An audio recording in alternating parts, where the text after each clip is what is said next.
20টা মামলার আসামি, 20টা মামলা আমার নামে। বন্ধুগণ, 5 দিনে আমাকে আয়না ঘরে থাকতে হয়েছে। আমার ঘর বাড়িগুলো এই জালেমের বাচ্চারা ভেঙে সব পানির সঙ্গে মিশিয়ে দিয়েছিল।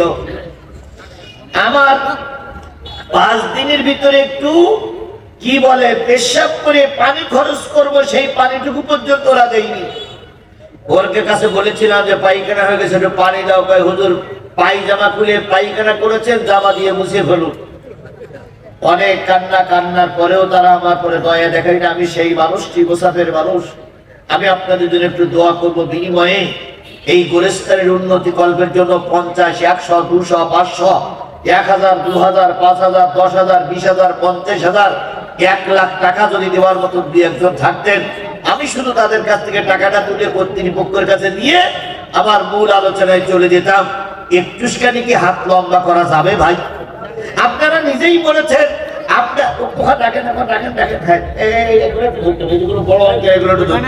ভাই উঠেন না, ভাই উঠেন না, উঠেন না, ভাই উঠেন না। আমি আপনাদের দেখতেছি, ওটা করেন, আমি দেখতেছি যারা দেবেন। আচ্ছা মাশাআল্লাহ, 500 টাকা করে নোট তো না দিয়ে থাকতে পারতেছে না।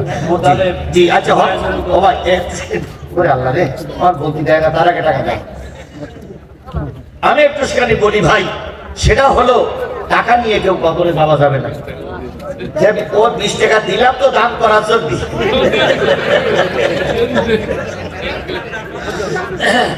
আল্লাহু আকবার। ভাই টাকা যদি না থাকে, টাকা যদি না দেন, আপনার মরার ভাই না থাকলে দুঃখ নাই, কিন্তু দয়া করে আপনি উঠবেন না, কারণ আপনাকে অনেক কথা শোনাতে হবে আমাকে। এই জাতির জন্য এখন কি দরকার সেগুলো আমাকে বলতে হবে। কথা বলে ঠিক না ঠিক? জীবনের সামনে বিরাট একটা পরীক্ষা আমাদের সামনে আসতেছে। এই পরীক্ষায় কিভাবে পাস করা যায়, কোরআন হাদিস দিয়ে সেই কথাগুলো বলবো ইনশাআল্লাহ। যদি টাকা না দেন দুঃখ নাই, কিন্তু ময়দান ছাড়া যাবে না। ইনশাআল্লাহ বলেন, ইনশাআল্লাহ বলেন।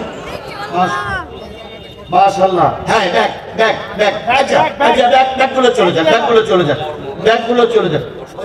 ওমর আলী মোল্লা, বাজিতপুর, নগদ 10,000 টাকা। জি বাবা, জি 10,000।